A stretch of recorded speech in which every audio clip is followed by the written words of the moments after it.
Uncle uncle, Rifat আছে? না, রিফাত তো তোমার নাকি দাদার জন্মদিন, সেখানে গেল তো। ও হ্যাঁ, দাদার জন্মদিন ছিল তো, তাই ও দুপুরবেলা খেয়ে আসবে। আমি ভাবলাম আপনাদের জন্য নিয়ে যাই। কিন্তু ও তো ওর রুমে ঘুমাচ্ছে। ও ও হ্যাঁ, আমি তো সেই কথাই বুঝাচ্ছিলাম। ও কি বাসা আছে?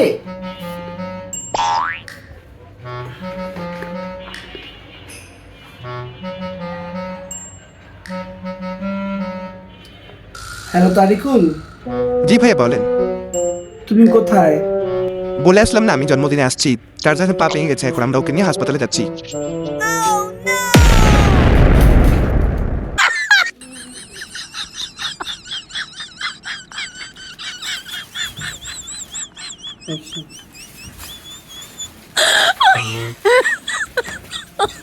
Oh my god.